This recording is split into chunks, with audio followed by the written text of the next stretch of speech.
আসসালামু আলাইকুম। এটিএন বাংলা সংবাদে সবাইকে স্বাগত জানাচ্ছি। আমি চিন্তিয়া হক। শুরুতেই বিআরবি কেবল সংবাদ শিরোনাম। যুদ্ধে অর্থ খরচ না করে জলবায়ু পরিবর্তনে ক্ষতিগ্রস্তদের সহায়তা দিতে বিশ্ব নেতাদের প্রতি আহ্বান প্রধানমন্ত্রীর।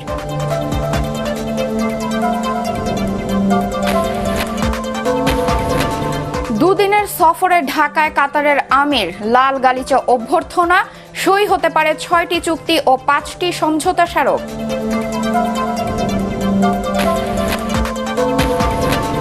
বাতাসে মাত্রাতিরিক্ত জলীয় বাষ্প, অসহনীয় গরমে নাভিশ্বাস মানুষের, আরও ৩ দিনের হিট অ্যালার্ট জারি।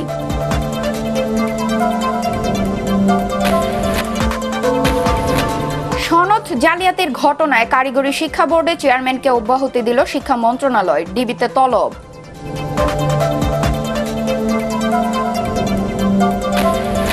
শুনছিলেন বিআরবি কেবল সংবাদ শিরোনাম। এবার বিস্তারিত সংবাদ। যুদ্ধে টাকা ব্যয় না করে জলবায়ু পরিবর্তনের প্রভাবে ক্ষতিগ্রস্ত দেশগুলোকে সহযোগিতা করার আহ্বান জানিয়েছেন প্রধানমন্ত্রী শেখ হাসিনা। রাজধানীতে ৪ দিন ব্যাপী জাতিসংঘ জলবায়ু অভিযোজন সম্মেলন উদ্বোধন করে তিনি এ আহ্বান জানান।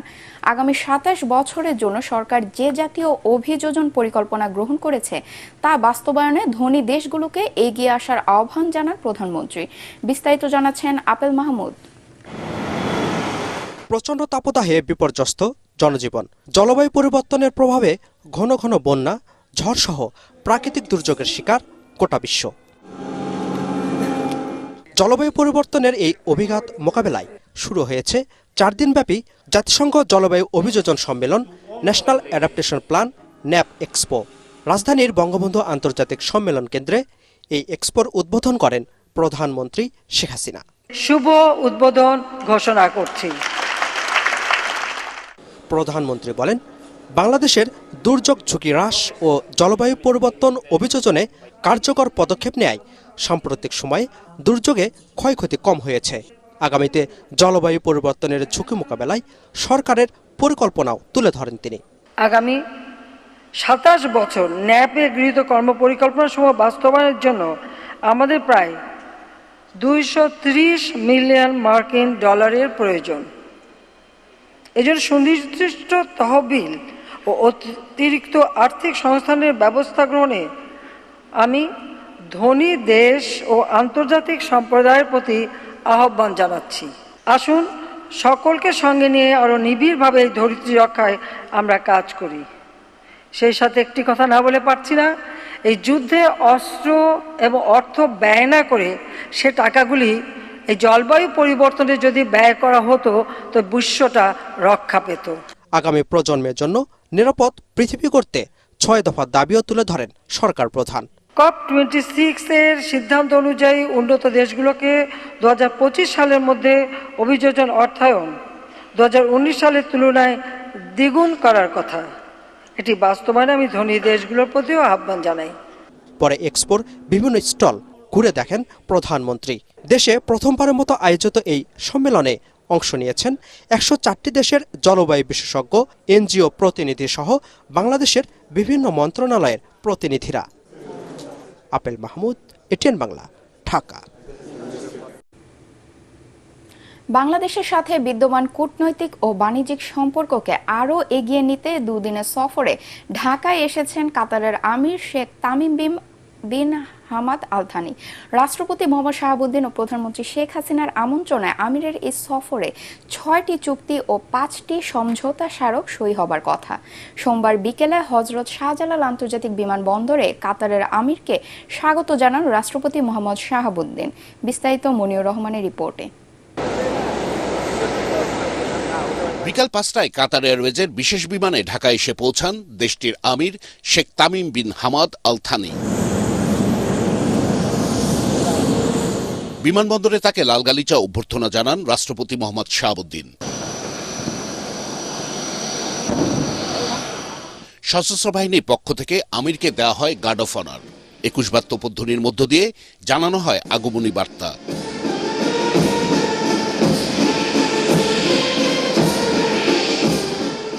সেখানে উপস্থিত দুই দেশের প্রতিনিধিদের সাথে পরিচয় করিয়ে দেন আমির ও রাষ্ট্রপতি।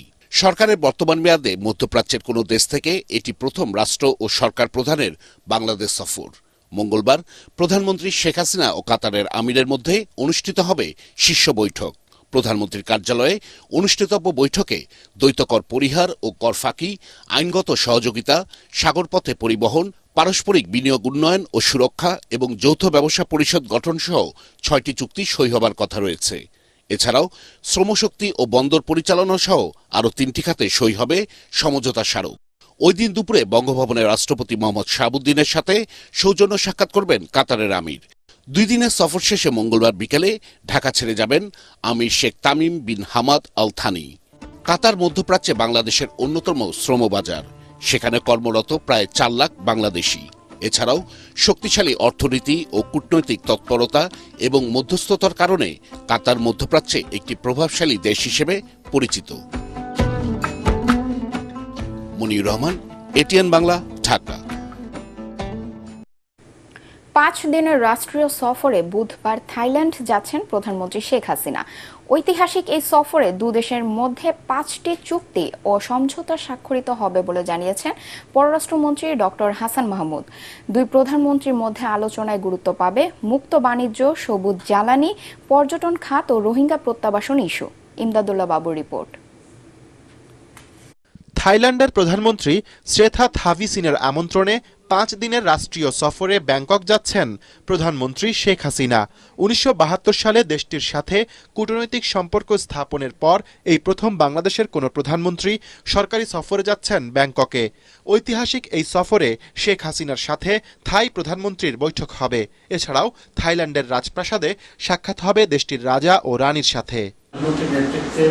সংবাদ সম্মেলনে পররাষ্ট্রমন্ত্রী ডক্টর হাসান মাহমুদ জানিয়েছেন, 24 থেকে 29 এপ্রিল পর্যন্ত এই সফরে একটি চুক্তি, 3টি সমঝোতা স্মারক ও একটি ইচ্ছাপত্র স্বাক্ষরিত হবে। আমদানি রপ্তানি বৃদ্ধির জন্য মুক্ত বাণিজ্য চুক্তির পাশাপাশি অন্যান্য অভিন্ন স্বার্থ সংশ্লিষ্ট বিষয়, বিশেষত বিনিয়োগ, পর্যটন, জ্বালানি, স্থল এবং সমুদ্র সংযোগ, উন্নয়ন প্রভৃতি খাতে সহযোগিতা বর্ধিতকরণের বিষয়ে বিস্তারিত আলাপ আলোচনা হবে।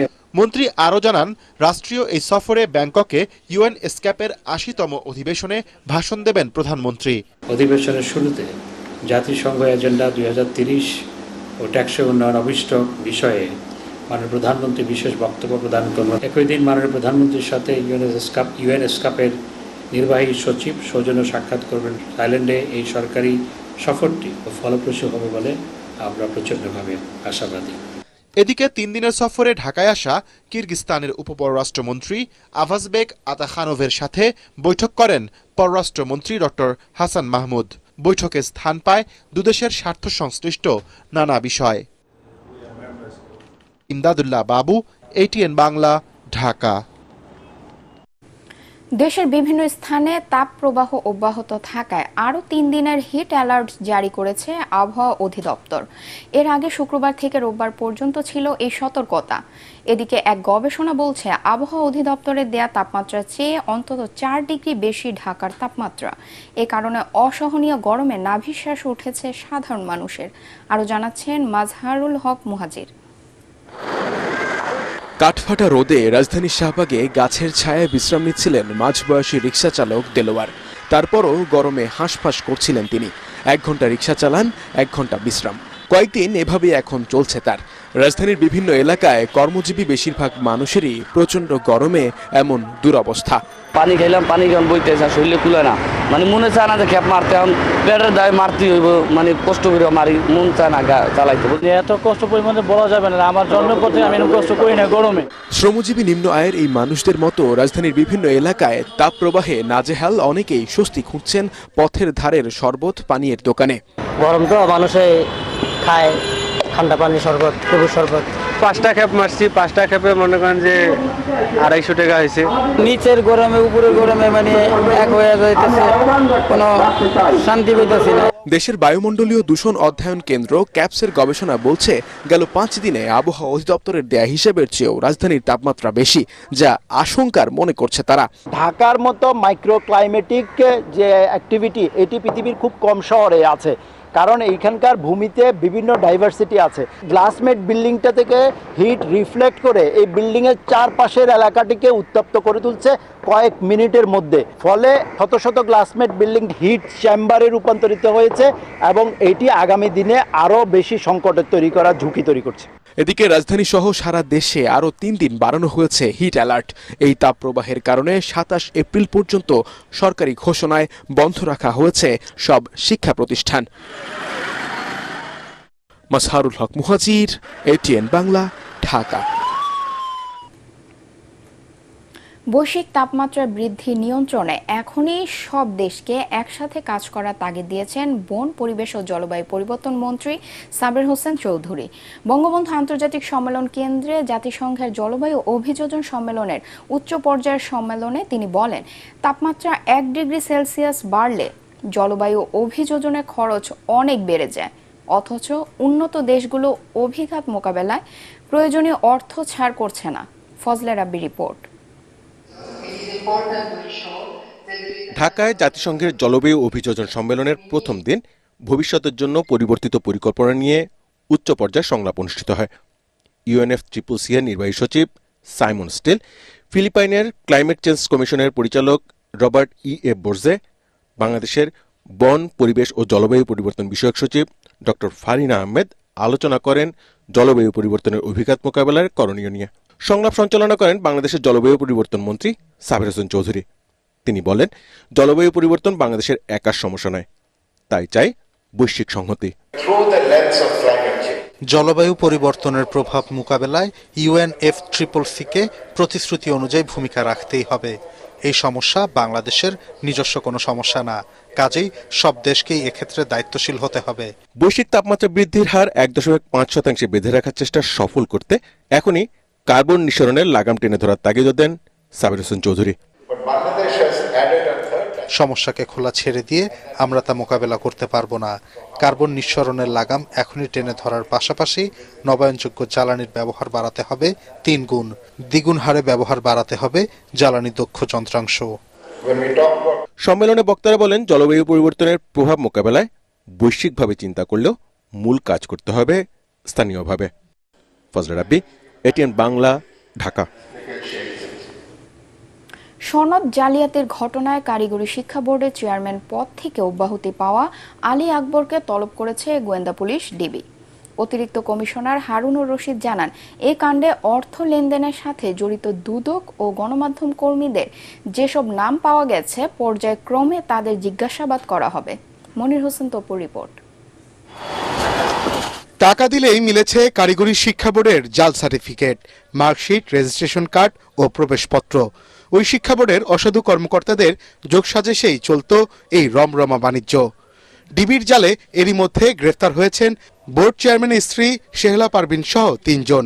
তাদের প্রাথমিক জিজ্ঞাসাবাদেই বেরিয়ে আসে নানা তথ্য।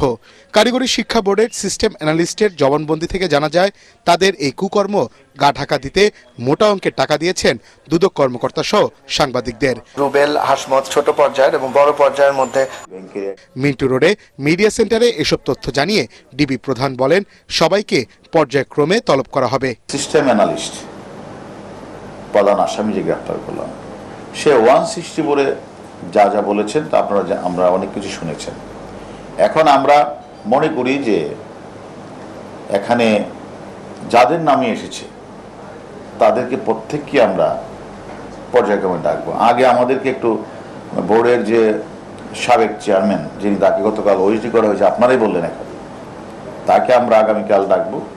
তার সাথে কথা বলার পরে তারপরে আরো যারা আছে তাদের নাম এসেছে তাদের আমরা ডাকবো, তাদের সাথে কথা বলবো। সংবাদ প্রচার বন্ধে অর্থ লেনদেনের বিষয়ে কোনো প্রমাণ পাওয়া গিয়েছে কিনা সাংবাদিকদের প্রশ্নের জবাবে হারুনুর রশিদ বলেন, তথ্য উপাত্ত বিশ্লেষণ করে আইন অনুযায়ী ব্যবস্থা নেওয়া হবে। পুলিশ, সাংবাদিক, দুদক সবাইকে তো মানুষ ভয় পায়। এখন আমরা যখন কারো পক্ষ থাকি, সে মানুষগুলি কিন্তু তারা কিন্তু সাহস করে যে কোনো কাজ করে। এদিকে ঋণ শোধে কিডনি বিক্রিতে ব্যর্থ হয়েই মধুমতি ব্যাংকের এটিএম বুথে ডাকাতি ও সিকিউরিটি গার্ড হত্যাকাণ্ডের ঘটনায় আসামি আরিফুল ইসলামকে গ্রেফতার করেছে ডিবি। মনির হোসেন তপু, এটিএন বাংলা, ঢাকা। তখন এসে চাপ। কোনো কারখানায় 15% শ্রমিকের সম্মতি থাকলেই ট্রেড ইউনিয়ন করার বিধান রেখে শ্রম আইন সংশোধন করা হচ্ছে বলে জানিয়েছেন আইনমন্ত্রী। সচিবালয়ে সফররত মার্কিন ট্রেড প্রতিনিধি দলের সাথে বৈঠক শেষে এসব তথ্য জানান তিনি। মন্ত্রী বলেন, শ্রমিকদের অধিকার নিশ্চিত করতে কাজ করছে সরকার। বাংলাদেশের এসব পদক্ষেপে সন্তুষ্টির কথা জানিয়েছেন মার্কিন প্রতিনিধি দল। আগামী বাজেট অধিবেশনে সংশোধিত শ্রম আইন পাশ হবে বলেও জানান তিনি। ভিডিও সাংবাদিকতায় অনূর্ধ্ব 18 ক্যাটাগরিতে এবার মিডিয়া অ্যাওয়ার্ড পেয়েছেন এটিএন বাংলার সংবাদ ভিত্তিক শিশুতোষ অনুষ্ঠান আমরা করব জয়ের রিপোর্টার মোজাহিদুল ইসলাম। বিভিন্ন ক্যাটাগরিতে 18তম ইউনিসেফ মিনা মিডিয়া অ্যাওয়ার্ড পেয়েছেন 15 জন সাংবাদিক। রাজধানী সোনারগাঁও হোটেলে জাতীয় সংসদের স্পিকার ডক্টর শিরিন শারমিন চৌধুরী বিজয়ীদের হাতে পুরস্কার তুলে দেন। আরও জানাচ্ছেন মিজান শাহজাহান। শিশুদের নিয়ে সংবাদ মাধ্যমে প্রকাশিত রিপোর্টের জন্য নির্বাচিতদের পুরস্কার দিতে এ আয়োজন করে জাতিসংঘের বিশেষ শাখা ইউনিসেফ। 18 বছরের বেশি বয়সের সাংবাদিকদের প্রিন্ট, অনলাইন, ভিডিও ও স্থিরচিত্র ক্যাটাগরিতে পুরস্কার দেওয়া হয়। 18 বছরের কম বয়স্ক শিশু কিশোর সাংবাদিকদের পুরস্কার দেওয়া হয় ফটো, ভিডিও ও প্রিন্ট ক্যাটাগরিতে। এটিএন বাংলায় সম্প্রচারিত যশোরের যৌনপল্লীর 50 জন শিশু কিশোর মায়ের পেশা ধরেই কি এই পেশাতে জড়িয়ে পড়বে শীর্ষক রিপোর্টের জন্য ভিডিও সাংবাদিকতা ক্যাটাগরিতে এবার ইউনিসেফ মিডিয়া অ্যাওয়ার্ড জিতে নেন আমরা করব জয়ের রিপোর্টার মুজাহিদুল ইসলাম। আমার চ্যানেল যদি না থাকতো তাহলে এরকম একটা প্ল্যাটফর্ম আমি কখনোই কাজ করতে পারতাম না। আর তারপরেও আমাকে আমার চ্যানেলে আমরা করব জয়ের যে টিম, ফুল টিম, এই অর্জনটা পুরোটাই তাদের। বিজয়ীদের অভিনন্দন জানিয়ে জাতীয় সংসদের স্পিকার ডক্টর শিরিন শারমিন চৌধুরী বলেন, এই পুরস্কার কাজের গতি বাড়াতে নেপথ্যের শক্তি হিসেবে কাজ করবে। I congratulate all the winners of UNICEF Mina Media Award and Children's Mina Media Award for their excellent reports and contribution in this field, and I also congratulate all the participants. অনুষ্ঠানে বিচারক প্যানেলের সদস্যরা বলেন, পুরস্কার 15 জন পেলেও মনোনয়ন পাওয়া সবার কাজই প্রশংসার দাবি রাখে। আগামীতে পুরস্কারের সংখ্যা ও মান বাড়ানোর পক্ষে মত তাদের। টাকার অঙ্কটা এটা আপনারা ভেবে দেখবেন যে এটা আর একটু আপগ্রেড করা যায় কিনা, তাহলে খুব ভালো হয়, সম্মানজনক হয়। মিজান শাহজাহান, এটিএন বাংলা, ঢাকা। 27 এপ্রিল থেকে কোথাও এডিস মশার লার্ভা পাওয়া গেলেই তাদের জেল ও বড় জরিমানা করা হবে বলে হুঁশিয়ারি দিয়েছেন ঢাকা উত্তর সিটি মেয়র আতিকুল ইসলাম। এমনকি সিটি কর্পোরেশন বা সরকারি অফিসেও অভিযান চালানোর ঘোষণা দিয়েছেন তিনি। রাজধানী মিরপুরে ডেঙ্গু প্রতিরোধ বিষয়ে আলোচনায় এসব কথা জানান মেয়র। রিপোর্ট করছেন আদ্দিন সজীব। প্রতিবছর এডিস মশার কামড়ে দেশে প্রাণ হারাচ্ছে শত শত মানুষ। এবার সেই পরিস্থিতি যাতে না হয় তাই আগেভাগেই প্রচার অভিযানে ঢাকা উত্তর সিটি কর্পোরেশন। নগরীকে পরিষ্কার পরিচ্ছন্ন রাখতে সহযোগিতা করলেই নগদ টাকা উপহারের ঘোষণা দেন উত্তর সিটির মেয়র আতিকুল ইসলাম। পরিত্যক্ত টায়ার 50 টাকা, অব্যবহৃত পলিথিন প্রতি কেজি 10 টাকা এবং পরিত্যক্ত কমোড, এই কমোড, টায়ার ইত্যাদি আমাদের কাছে দিন, নগদ টাকা নিন, নিজে বাঁচুন, শহরকে বাঁচান, এই হোক আমাদের স্লোগান। মেয়র জানান, ডেঙ্গু প্রতিরোধে 27 এপ্রিল থেকে টানা অভিযান চলবে। বাসাবাড়ি, অফিস কিংবা সরকারি ভবনে এডিসের লার্ভা পেলেই কঠোর আইনি ব্যবস্থা নেওয়া হবে। 27 তারিখ থেকে যেই বাসায়, যেই অফিসে, যেই জায়গায় আমরা লার্ভা পাবো তাদেরকে ফাইন, জেল এবং জরিমানা করা হবে, এটি আমি ডিক্লেয়ার করলাম। গভর্নমেন্ট অফিসেও যদি আমি পাই, এই গভর্নমেন্ট অফিসের যে দায়িত্বে যে আছে তার বিরুদ্ধে মামলা হবে, কেস হবে, জরিমানা হবে। তবে মেয়রের উদ্যোগ বাস্তবায়ন নিয়ে কিছুটা অসন্তোষ জানান স্থানীয় সংসদ সদস্য। উনি চলে গেছেন, তারপরে কি দায়িত্ব শেষ?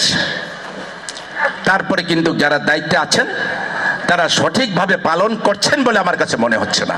আদ্দিন সজীব, এটিএন বাংলা, ঢাকা। সেটা মনিটরিং করা। বাংলাদেশ সেনাবাহিনী ও যুক্তরাষ্ট্রের প্যাসিফিক আর্মি কমান্ডের যৌথ অংশগ্রহণে উদ্বোধন করা হলো Exercise Tiger Lightning TL. Rajendrapur সেনানিবাসের Bangladesh Institute of Peace Support Operation Training এ প্রধান অতিথি হিসেবে এর উদ্বোধন করেন বাংলাদেশ সেনাবাহিনীর quarter master general lieutenant general Mohammad Mujibur Rahman. তিনি বলেন, শান্তিরক্ষা মিশন এলাকায় উদ্ভূত প্রতিকূল নিরাপত্তা পরিবেশ পরিস্থিতির সঠিক মূল্যায়ন, কার্যকর পরিকল্পনা প্রণয়ন এবং আকস্মিক চ্যালেঞ্জ মোকাবেলায় তড়িৎ ব্যবস্থা গ্রহণে অংশগ্রহণকারীদের দক্ষ করে গড়ে তোলার উদ্দেশ্যেই এই অনুশীলনের আয়োজন করা হয়েছে। যুক্তরাষ্ট্রের প্যাসিফিক আর্মি কমান্ডের লেফটেন্যান্ট কর্নেল জোসুয়া লং এ সময় উপস্থিত ছিলেন। এর আগে 2017 ও 2021 সালের টাইগার লাইটনিং 1 ও 2 যুক্তরাষ্ট্রে এবং 2022 ও 2023-এ টাইগার লাইটনিং 3 ও 4 বাংলাদেশে আয়োজন করা হয়। পার্টেক্স খেলার খবর।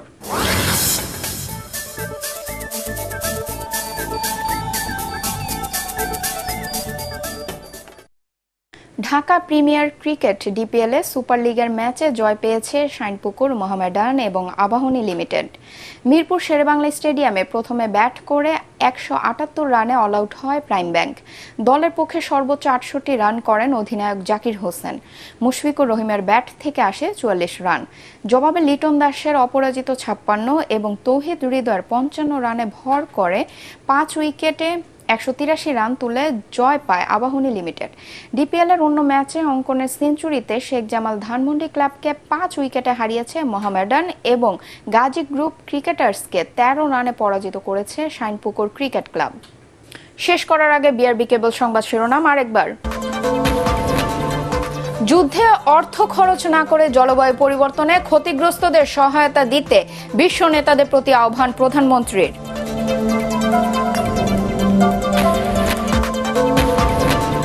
দুদিনের সফরে ঢাকায় কাতারের আমির, লাল গালিচা অভ্যর্থনা, সই হতে পারে 6টি চুক্তি ও 5টি সমঝোতা স্মারক।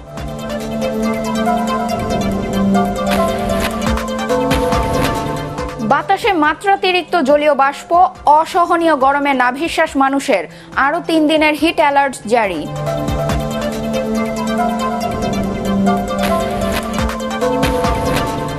সনদ জালিয়াতির ঘটনায় কারিগরি শিক্ষা বোর্ডের চেয়ারম্যানকে অব্যাহতি দিল শিক্ষা মন্ত্রণালয়, ডিবিতে তলব।